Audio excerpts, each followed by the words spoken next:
It's your dog, Big Nate, baby. It's Nate Logic, baby. The real underground radio station. Oh, Wow. wait, baby. Oh, wait, baby. Hey. What's up? Oh, you know you hear that you feel a good vibe. Hey, every time. On a Saturday night, you out, you riding, got that fat pack, banging. Just put you a couple of new 12s in there, and you get that. Oh, wait, baby. Oh, wait. That fresh in the mirror, that new YSL cologne, that. Oh, wait, baby. Oh, boy, this is your boy Big Nate, the real underground radio station. This Nate Logic, baby.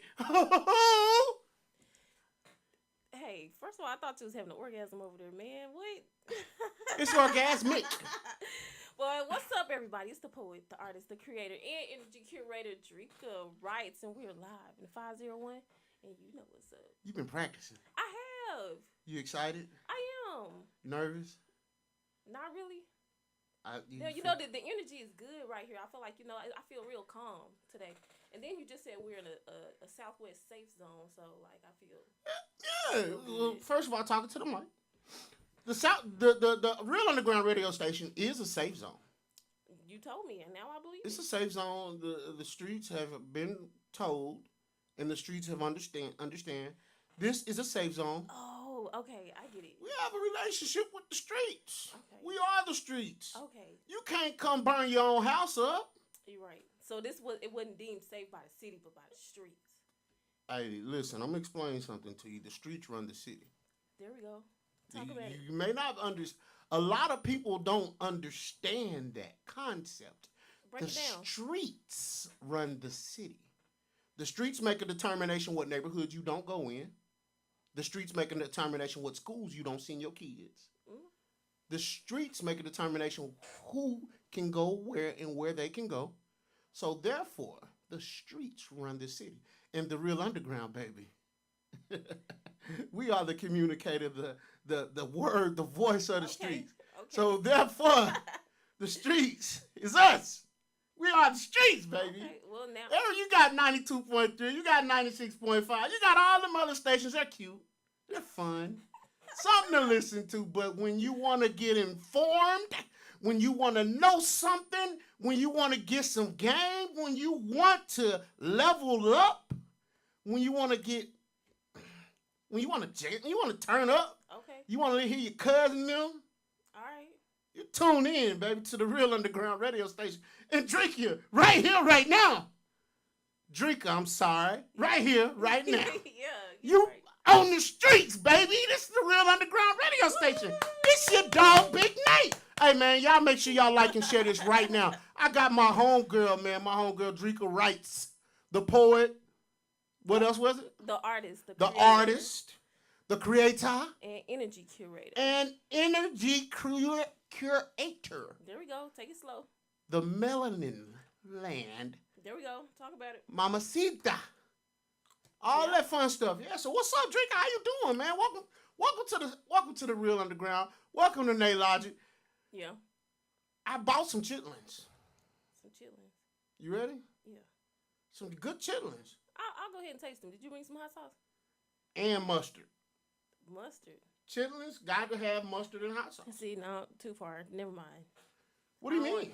No, who made the chitlins, first of all? I did. You made them? Oh, yeah. They I look like I can cook. No, I can. It's just, I feel like the kind of people that know how to make chitlins, they look like a woman who is old. That's sexist. And I just feel like you don't look like the type that would know how to clean the chitlins real good. Well, you can be surprised. I probably cook better than 90% women. I cook. Wait, where you get 90% from? Where did you 90%? Do the measurements? I bet I can cook better than you. Okay, you've been around longer than me, probably. That's what happened. Hey. Wait, this way? The other way. I don't know. Come do it. What's up? What's up? You doing all right? He said this ain't the Breakfast Club. She's on the Breakfast Club. Damn, I did. Hey man, oh, you know who that is? Yeah, I know. He just told something up. Yeah, He I'm just broke good. something. Oh, you good, man? You ain't speaking too loud. I can't hear myself. He's been here 20 years. He still don't know what he's doing. 20 years. Hey man, get out of here.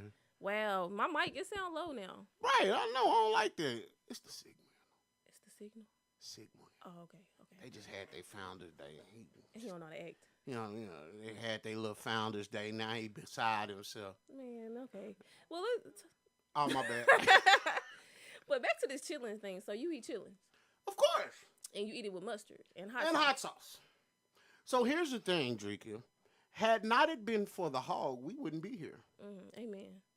We don't want to believe that. We want to deny that.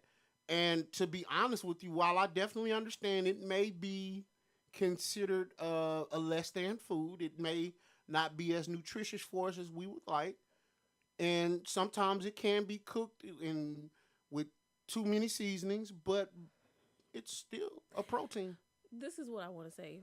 My thing is the texture, right? I feel like if you would sit there and eat a whole bowl of chillins, like you would eat a person. Can I tell you? Can I be real quick? Can I say something about that? You would eat a person part? I probably.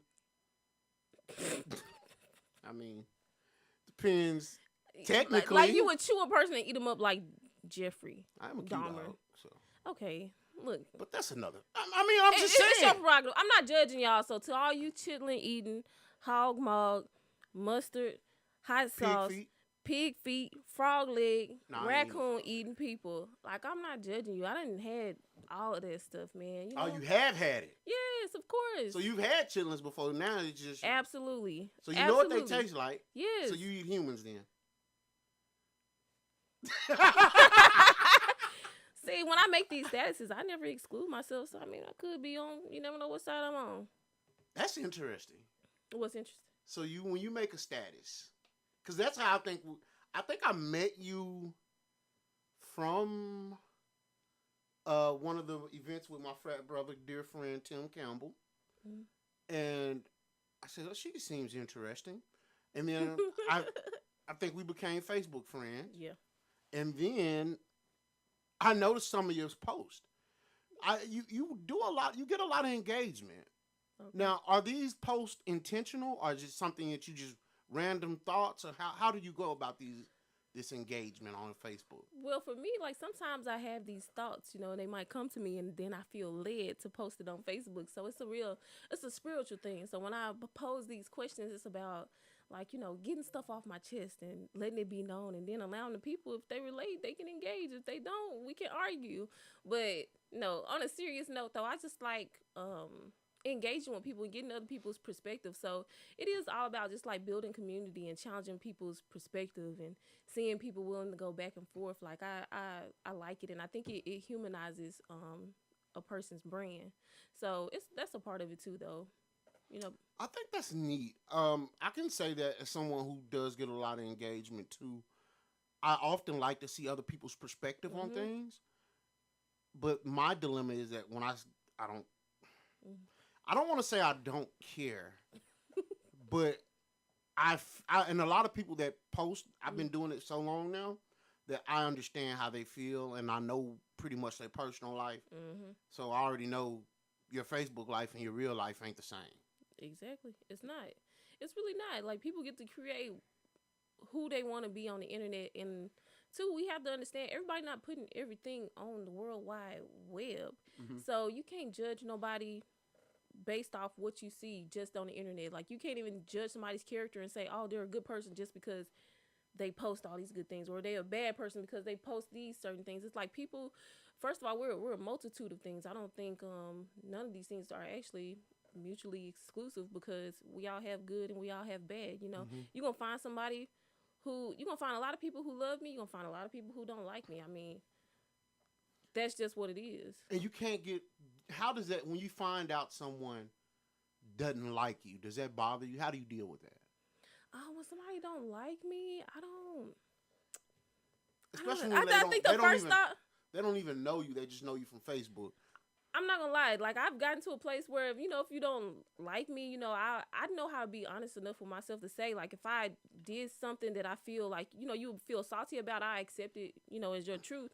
But if I don't got no valid reason for why it is you do not like me, like I will just attribute it to you not liking yourself or some kind of childhood trauma. So that's how I process and deal with things like, damn, you got a problem with me, you must got a problem with yourself, and that ain't got nothing to do with me. I as someone who's very easily unlikable and unliked a lot. Easy unlikable. Okay. Yeah, Easily because I tend. Yeah, see, you're a likable person. You. Yeah, me. I tend to push people's buttons. Yeah. So you problematic. No, that's not fair. I'm asking. I don't think I'm problematic. I think I'm more of a cynic. So I'm going to challenge you. And people don't like to be challenged. People are in love with their opinions, their thoughts. Yeah. And me, I'm not in love. Remember I told you, I'm not in love with anything. I'm willing to lose. Why are you not in love with anything? I'm not in love with any opinions or thoughts. No, but let's think about that though. When you say you're not in love with anything, why? I'm not in love with opinions and thoughts because opinions and thoughts can change. Okay. Well, that's profound. I know. It's not logic, baby. Look, but earlier you told me you wasn't in love with nothing. Now you're trying to reduce it to opinions and thoughts. I mean, of course, there's some things that I love my family. That's a given. There are some givens. And here's the thing about even with people. People are entitled to be flawed, right? Yeah. So even in flaw, do you still love them? Me, of course. So I practice what is called self-abnegation. And that's being able to give up oneself constantly. I'm willing to give up anything for the better good, right? When I say I'm not in love with anything, I'm not in love with you to the point where I'm not in love with opinions or thoughts because those change, those grow. And in order for something to change and grow, you have to be willing to let it go. This is not logic, baby. You gotta keep it up. Look, I want to go ahead and snap. That was deep. But it's the truth. Yeah. But I want to get your opinion on a lot of different things because I like a lot of different things that you speak about, and I always feel intrigued by some of your opinions. One thing that I like that you do is that you manifest. Amen. You speak about your goals and dreams and ideas, and you speak about them with such a level of with a very ambitious from an ambitious place. What brought that about? I would say like being able to manifest things or the act of doing it. I do know that it's a real thing. Like I said earlier, I'm from Southwest Little Rock, Arkansas, man. I grew up right over here on Chico, Rebecca, right across from McClellan. Oh, you from the hood? Yeah, whatever you want to call it. Mama, we made it. I still made it out. But I was the first to graduate high school and go to college in my family. And I just always remember, my mama just sowing positive seeds in me and telling me that I could do anything. So, as I've evolved into an adult, I've learned how to channel that energy and speak that positivity into myself because what I realized, because all of my positive affirmations and, you're so great and you're so this, you're so that, it always came from people outside of me. So now I've had to learn how to do it for myself. So learning how to do that for myself, I know it requires you being bold enough to speak on the things that you want as if they already are yours. So in this season of my life, man, like I talk to people about all the time, man, speak on what you want. Say it out loud because if you keep it inside you, can't nobody help you. So I'm asking for what I want this season. I pray to be a better receiver this year because I know it's been hard for me to even receive because I'm a giver. But in this season, I'm asking for what I want. I have the vision. I know where it is I want to go. With my women's empowerment organization, the Melanin Land, when I do these events and I bring these women together, the feeling that I have, I know it's from God. I know it's what I'm supposed to be doing. So when it comes to the Melanin Land, everything that I want, I'm asking for. I'm like, God, I need a PR person. Look, got one today. God, I want to be in essence a friend, He's going to try to make some connections and make that happen. I want to be sponsored by big organizations in the process of making that happen. I want to go to these different states, making it happen. Like, you just have to speak on what you want, and it will come to you. You just have to be crazy enough to say it out loud, crazy enough to believe that somebody will provide it for you, and you have to know that you deserve it. That's why a lot of people don't get what they want out of life, because subconsciously they don't believe that they deserve it. And they got to work towards it. And I think that's the goal. So when you started manifesting and you started seeing these things come into fruition, did it scare you? Did it scare me? I wouldn't use the word scared. I would just say, I'm like, well, I would say that, like, oh wow, dang, this is really happening. Okay, now what I'm supposed to do next? Because that's always the next question too. Like, man, I done got what I asked for. Now, what am I supposed to do with it?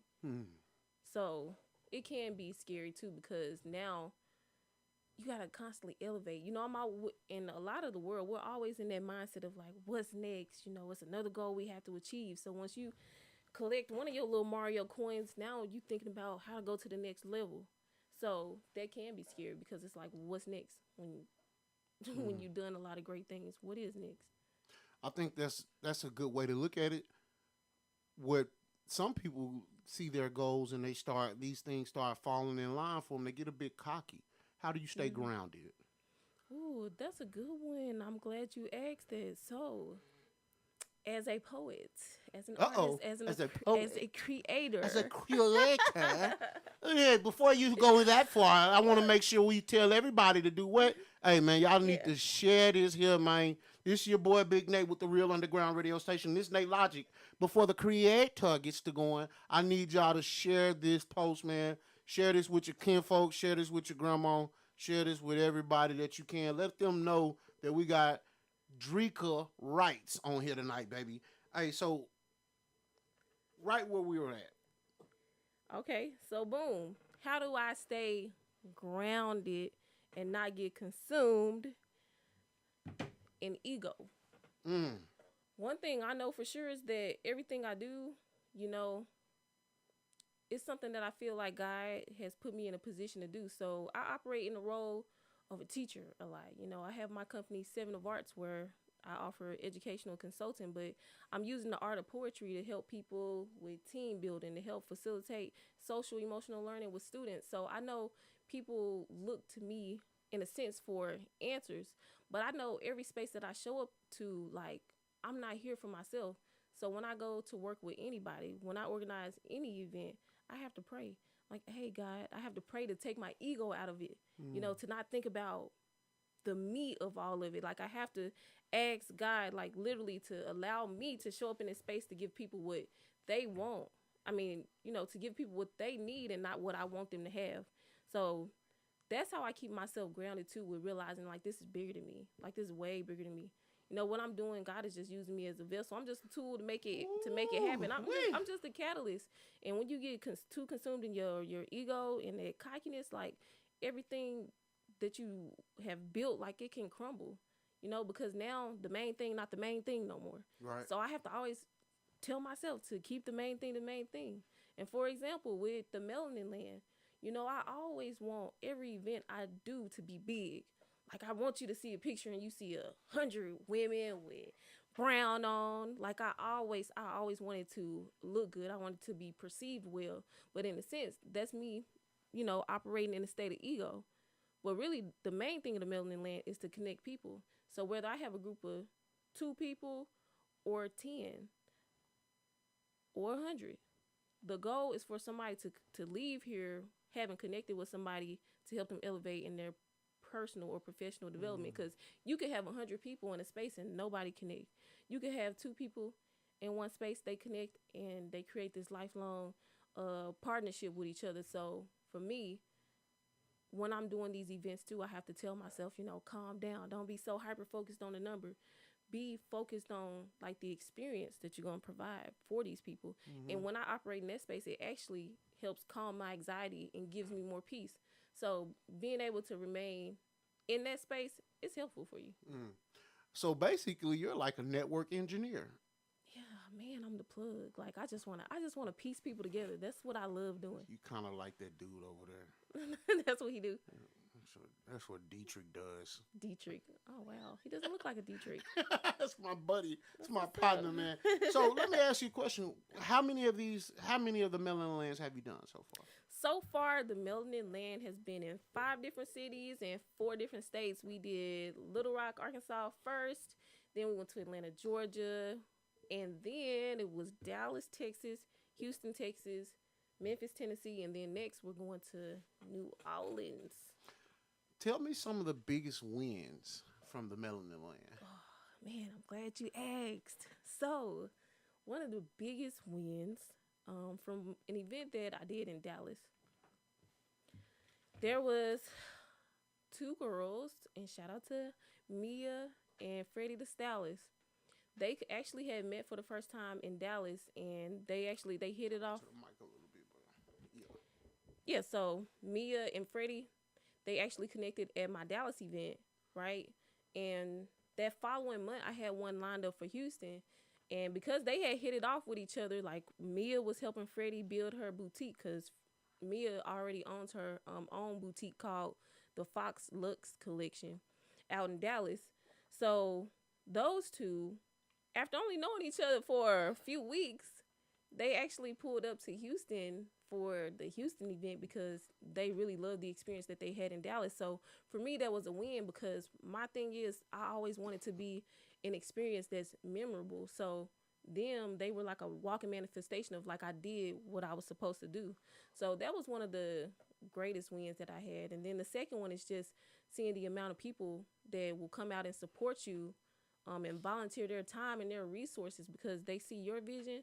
That's a win for me because I'm like, man, I'm not paying these people, like people traveling literally from different states, putting money behind this vision that I had. And I'm like, wow, if you believe in me that deep, like that encourages me to believe in myself even more and to go harder. So that's a win for me because I feel like I'm in alignment with what I'm supposed to be doing and I'm providing something for people who really need it. So when you see these people falling in line and doing it, what kicked off I seen the video of all of y'all. You go do that for me one time. Hey, wait, do what?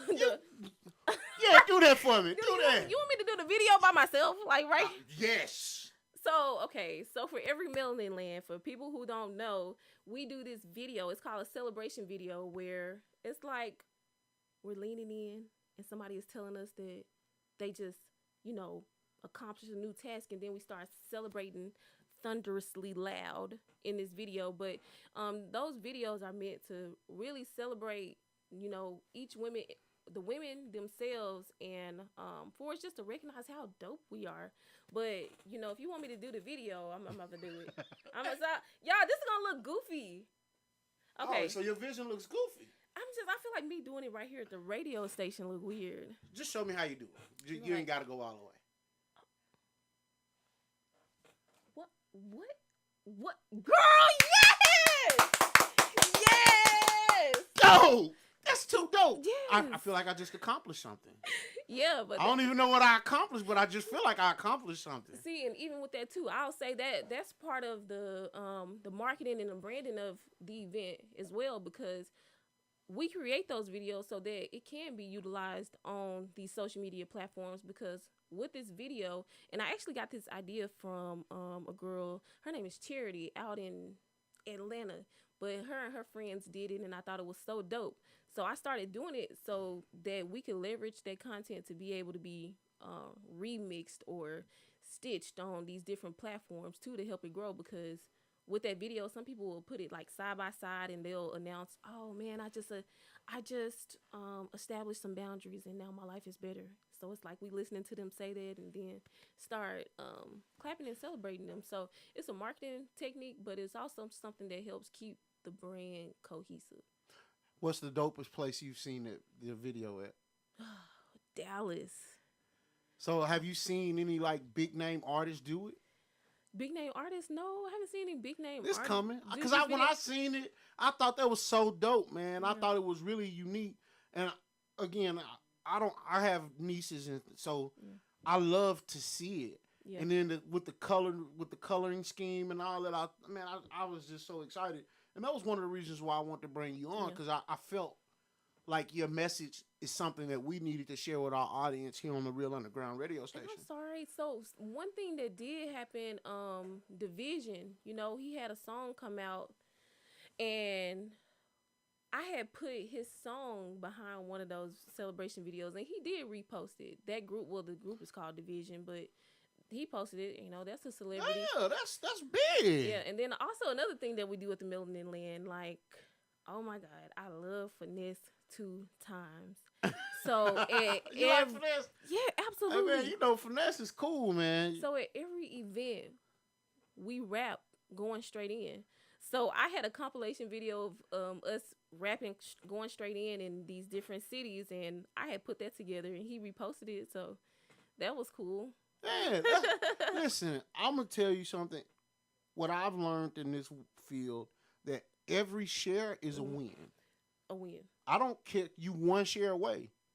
You're one share away from the right person seeing it. So just normal Joe Blow, sharing your stuff, because you don't know who they friends with. You're right. And you don't know who's scrolling their time with, and you don't know what their algorithm is. You're right. You one share away. Shout out Bobby Lowe. He always tell me that we one share away.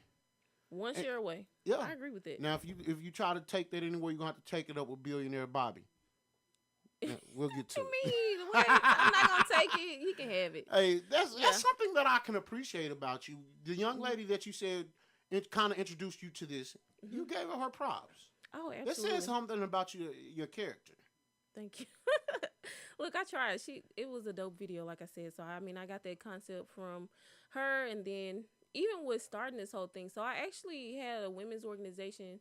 Well, I have a women's organization called Hey Sis that I started years ago. So the Melanin Land is only a spinoff of that, because with Hey Sis, you know, it's open to all women. But we know with the Melanin Land, it focuses on melanated women.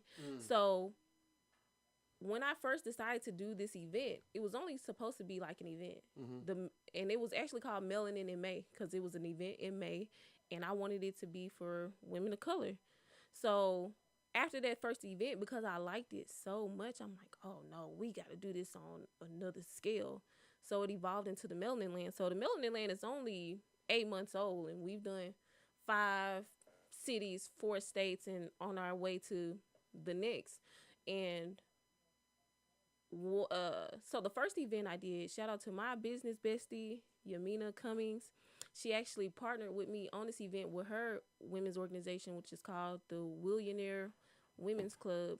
And it was dope being able to collaborate with another woman and then be in the midst of a whole bunch of other dope Black women. Like, man, the energy is just unmatched, you know, and I loved it. So I just want to recreate these experiences for people, because I know how powerful it is to be like in collaboration and communication with another dope woman. Like I said, I got several friends that are dope. My friend Oya the poet, you know, when I'm sharing my dreams or anything with her, my best friend, when I'm telling her something that I want to do, she's encouraging me. Hell, even when I'm thinking about like the venues that I wanted to get, I was like, man, this venue costs a lot. I look up, she done sent me money, and I'm like, that means a lot to me to have another woman to believe in what I'm doing. Like, she's like, oh man, you saying something that's like, hey, I'm gonna give you what I got to help you. So pouring into you and investing in you. Yes, absolutely. That's powerful. And I'm gonna be honest, I think a lot of women will do that quicker than men. Yeah. But I think for some reason women just naturally have that instinct to pour into each other. Yeah, they're givers. And do you think that a lot of sisters feel that way because they just don't have that backing from a lot of other people now? I think women do that because by nature we are nurturers. So wherever we can add value, that's absolutely what we'll do without thinking twice about it. So you gotta realize that women, we've been trained to be this way, like to have each other's back. Yeah, to have each other's back. Now I do know that there is a large group of women too, though, who don't get along with each other, because you'll hear a lot of women say, man, I don't get along with other women, or I only hang out with dudes because women are messy, they are this, that, and the third.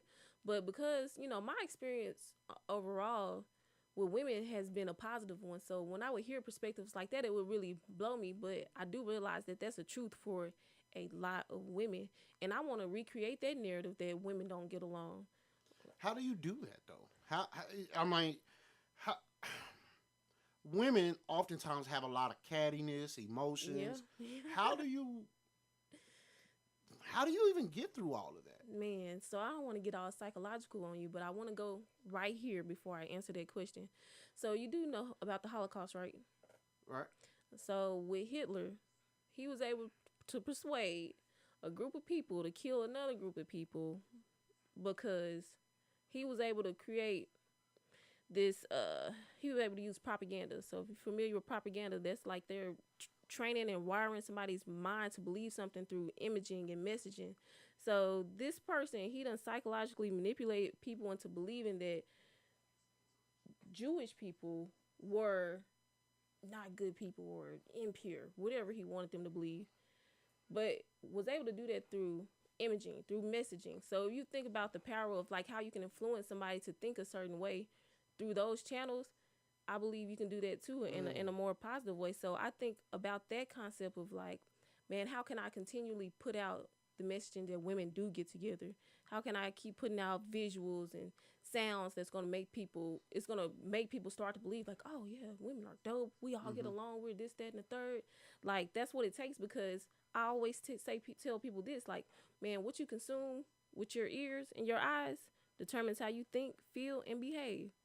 So if you are not intentional about what you consume, you'll find yourself depressed or all over the place all the time, because you're not even realizing that every day you scrolling through your timeline reading all this bullshit.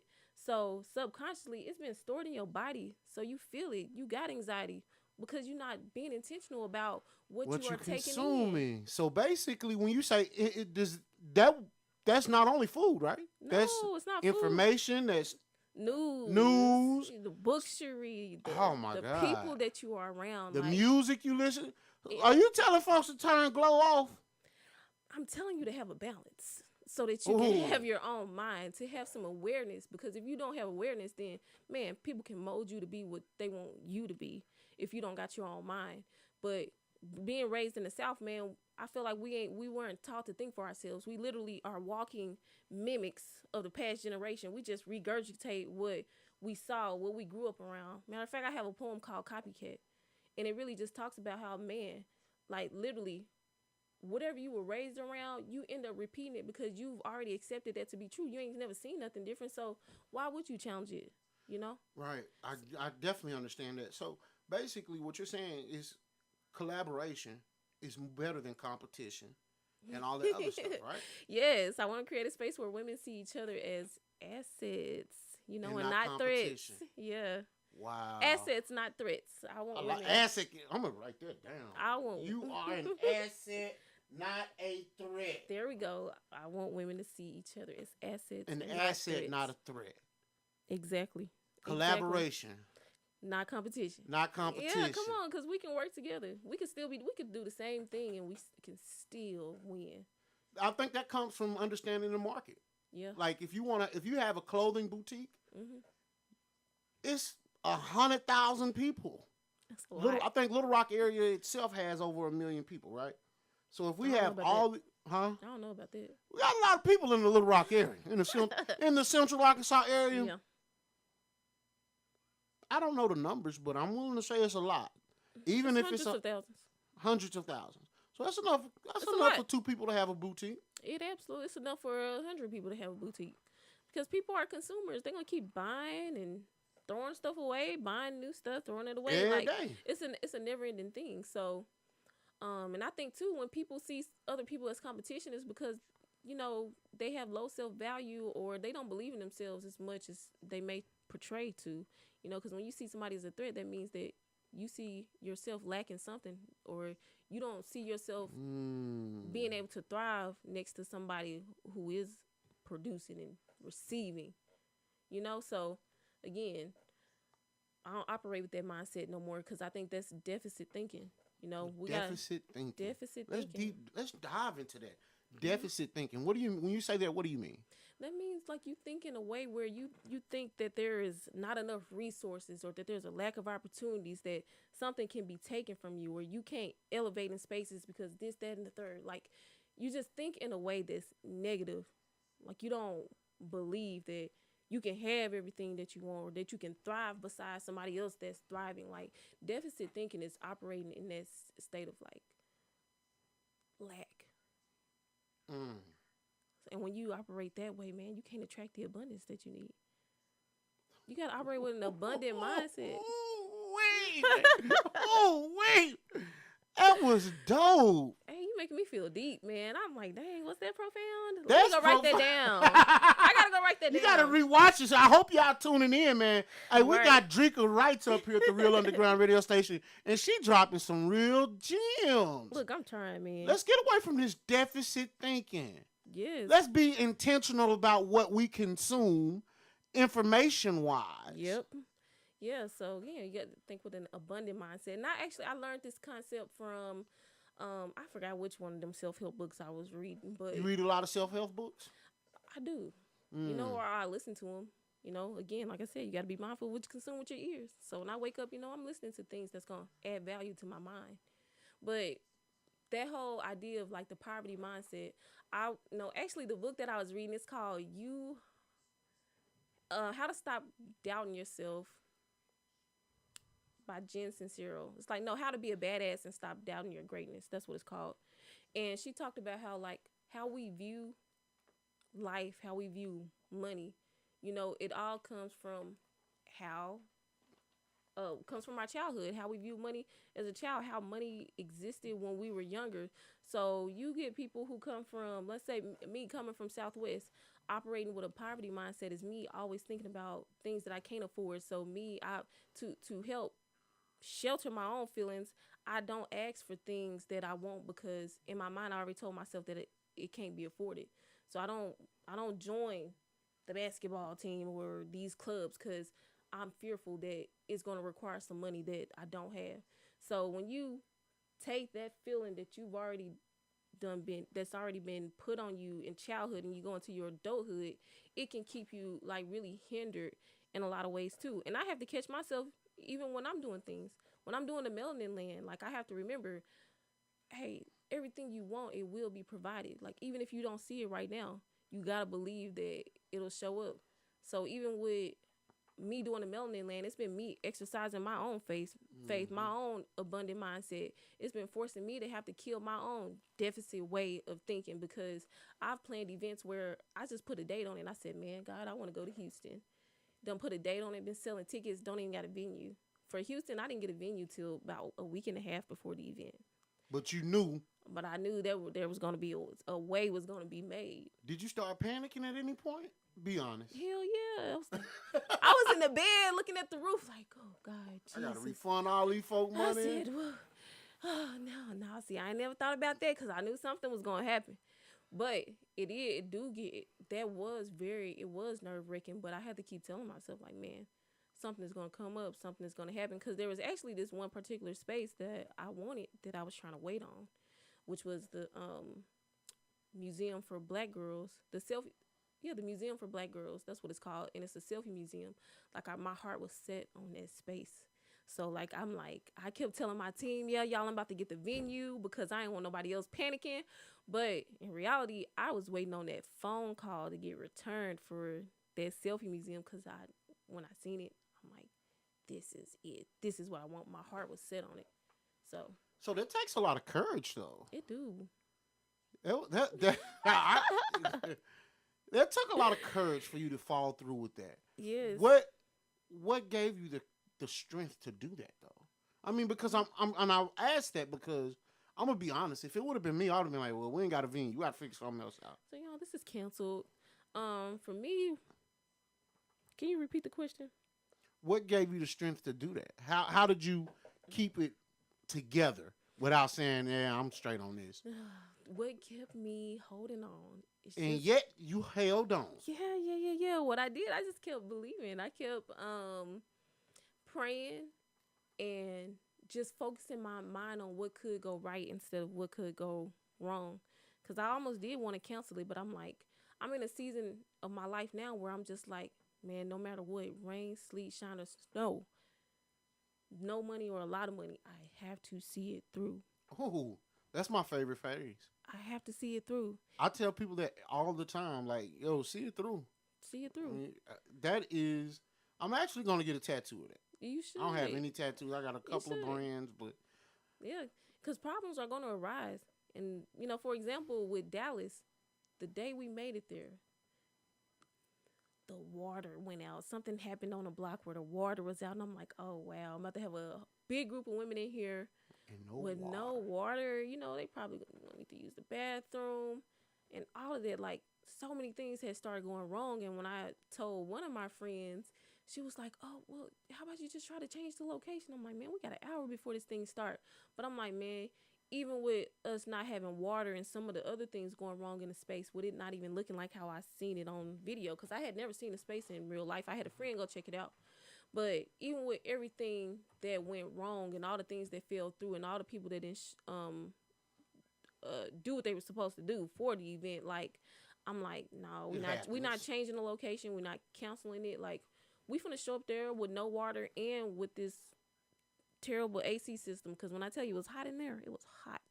But like I said, the vibe was it was so dope that women literally stayed in there. You could see folks' armpits sweating, hot, you know, walking around fanning themselves, but they literally stayed because the energy in there was high. Like, you couldn't deny it. You're responsible for that. When I seen you, well, that's true, because when we met at the talk, I believe it was the conversation. What? The conversation circle. The conversation circle. Mm-hmm. When we met there, I could tell that you were good at curating the energy, curating the conversation. How did you get involved with the talk and the conversation circle? Tell me something about that. Yeah, so shout out to my friend Tim Campbell. Be out, doggy. I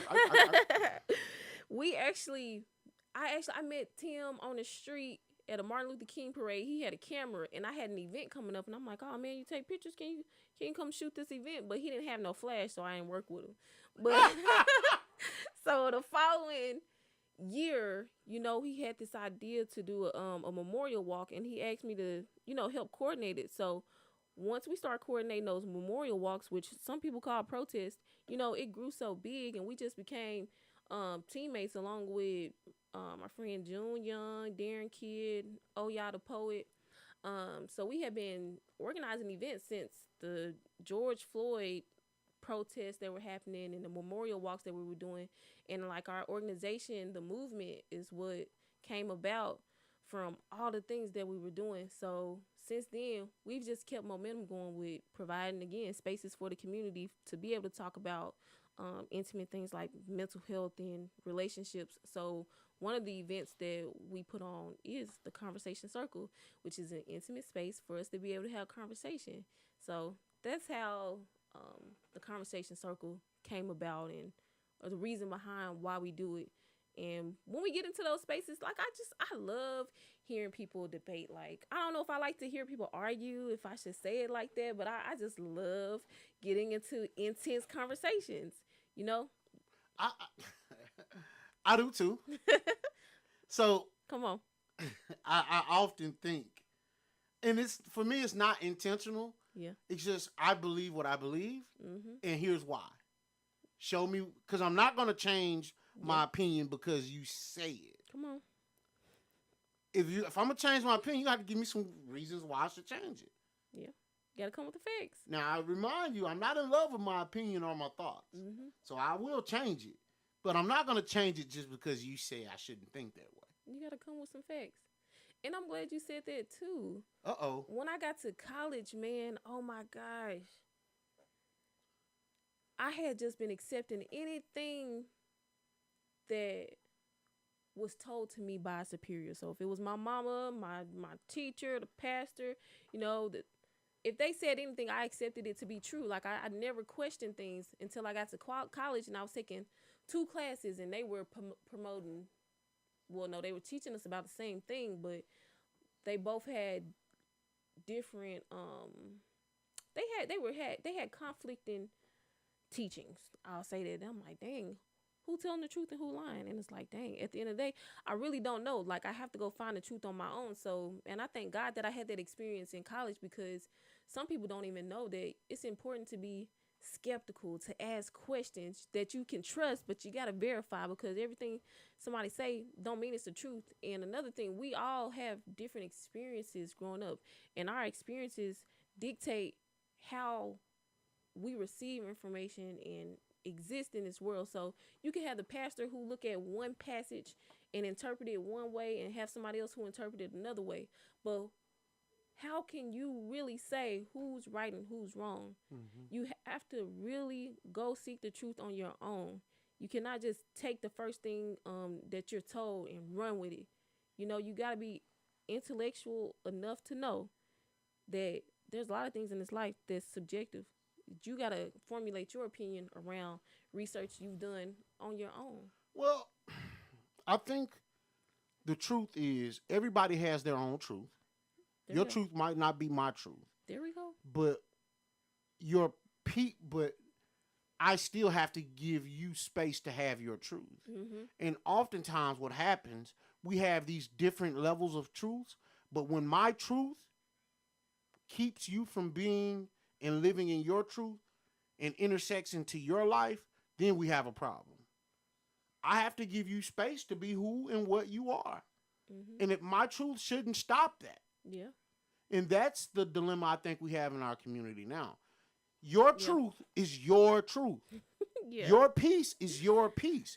Man. Your peace shouldn't keep me from being who I am, and my peace shouldn't keep you from being who you are. Thank you. But people have a hard time understanding that. Like, just because I don't agree with you, like, that's okay. Like, we can still exist and move on after this. But some people feel like, you know, if you don't believe what they believe, then a relationship can't exist, or y'all can't work together. But that's just not the truth about life. Like you said, you got to find your own truth. My truth may not be yours. Well, I will say this, though. There are some things that if you agree to certain things, that I probably can't just rock with you like I would. Like what? Honestly, my antennas are up about people who don't eat chitlins. Get out of here. Get out. I'm just saying, you don't eat chitlins, something wrong with you. You're done. Out. No. I hate to bring the conversation back to that, but I don't think that.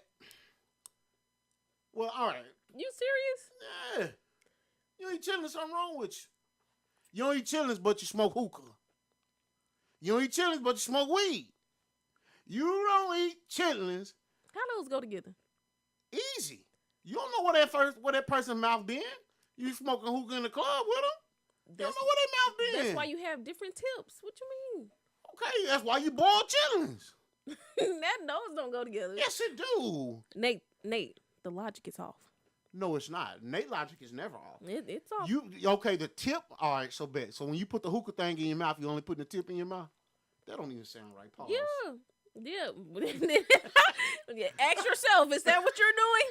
I don't smoke hookah. I mean, I dabble. Okay. But yeah, you smoke. got this tip. Okay, tell me about it.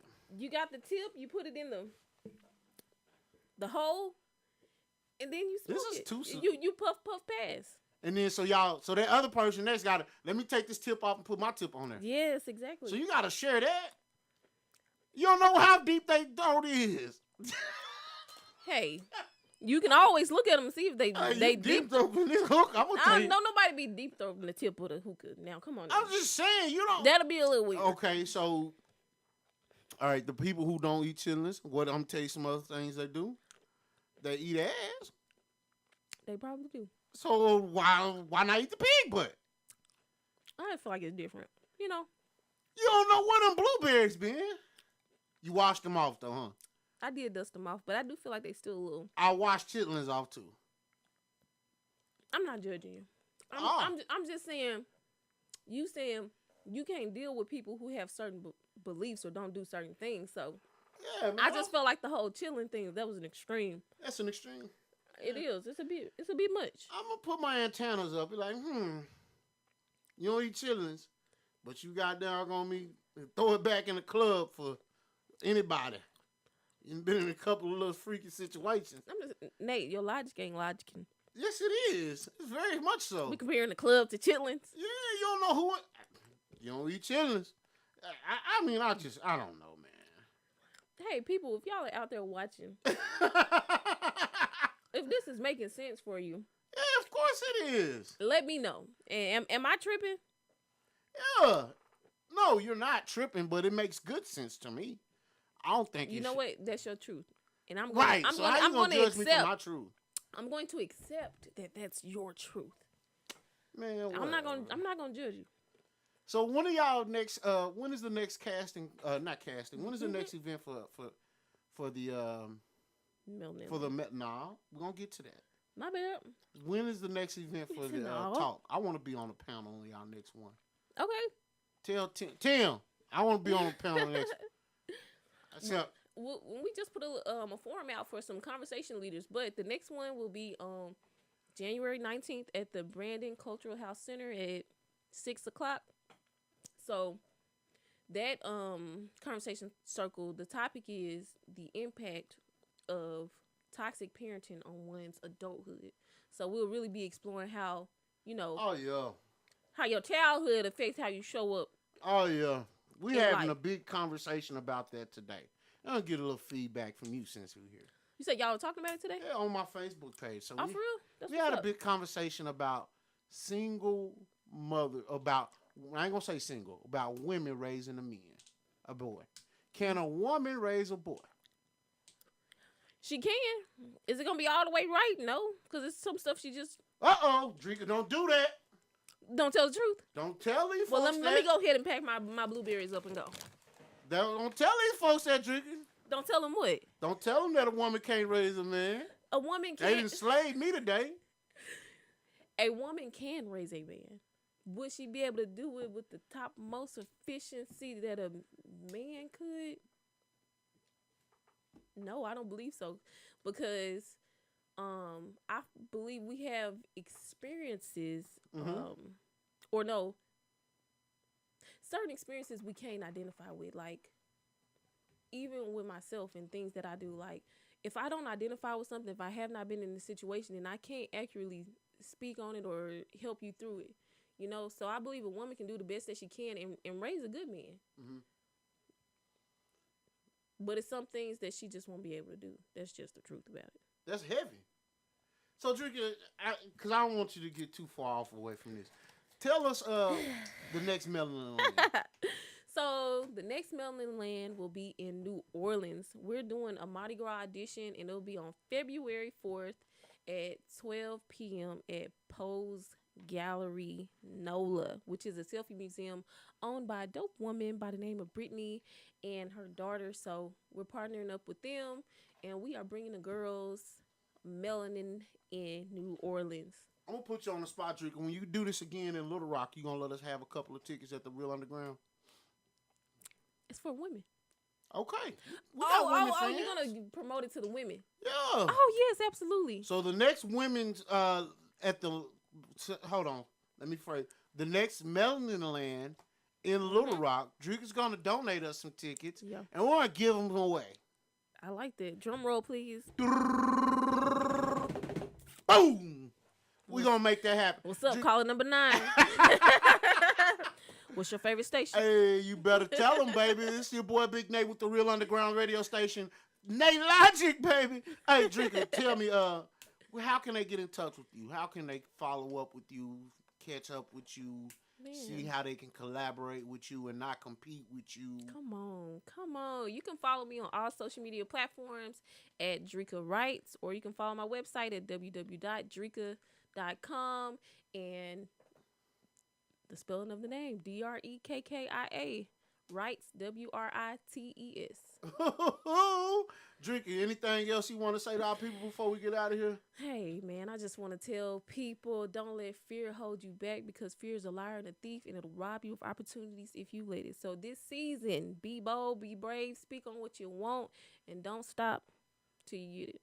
I love that, man. You're so empowering, and I appreciate you stopping by, Drinker. It's been a true Joy. I've enjoyed every minute of this conversation. Thank you. It's your boy Big Nate with the Real Underground Radio Station. We are grateful for you taking time out.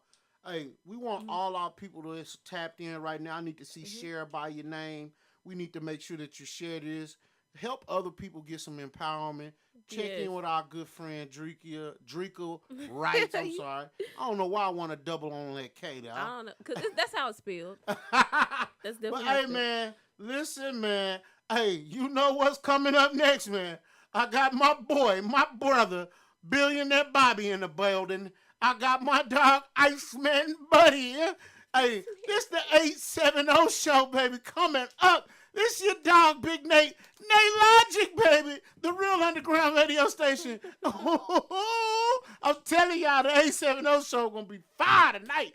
I got something to talk about with Iceman and Bobby Lowe. We're going to check in with both of them here in a second. Hey, make sure y'all tap in with my girl Drekkia Writes, baby. Ooh, wee, baby. Hey. Ooh, wee, baby.